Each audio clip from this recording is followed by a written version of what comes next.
معزز سامعین، ایک غزل کے وہ اشعار آپ کی سماعتوں کے لیے۔ اس کے بعد آنکھیں میری پتھر کی ہو گئیں، اس کے بعد آنکھیں میری پتھر کی ہو گئیں، وہ جب میرے سرہانے سے اٹھ کر چلا گیا۔ گلوں میں خوشبو حسن میں رنگ نہیں رہا،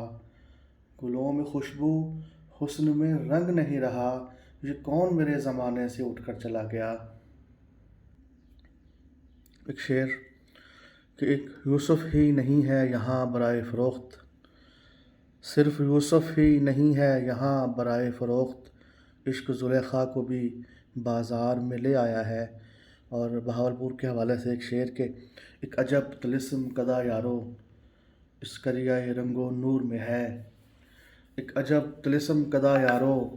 اس کریائے رنگ و نور میں ہے، وہ کاف کی پریاں کیا ہوں گی جو حسن بہاولپور میں ہے۔ اور غزل کے کچھ اشعار کے وبا کی ایسی ہوا چلی ہے یار بھی رستہ بھول گئے ہیں، وبا کی ایسی ہوا چلی ہے یار بھی رستہ بھول گئے ہیں، شہر کے حاکم یہ بتلا دے تیرے کہاں اصول گئے ہیں، بھوک مٹانے آئے تھے جو بھوک مٹانے آئے تھے جو چوری کھا کر پھول گئے ہیں، روٹھ گئی اس بات پہ گڑیا بچے کیوں اسکول گئے ہیں، اس کے استقبال کی خاطر سارے گلاب کے پھول گئے ہیں، اور عشق کا تانا دینے والوں ہم یہ جھولا جھول گئے ہیں، وبا کی ایسی ہوا چلی ہے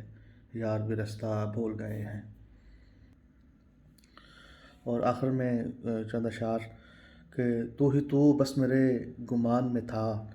چاند جس وقت آسمان میں تھا، لب مرگ آخری ہچکی میں بس تو میرے دھیان میں تھا، اور گھر کی دہلیز اس کے پاؤں میں تھی، اب وہ دشمن میری امان میں تھا، اور در و دیوار دوڑتے تھے کھانے کو، کوئی آسیب اس مکان میں تھا، تو ہی تو بس میرے گمان میں تھا، چاند جب آسمان میں تھا۔ بہت شکریہ آپ کی وقت کا، آپ کی سماعتوں کا۔ سلامت رہیں تا قیامت رہیں۔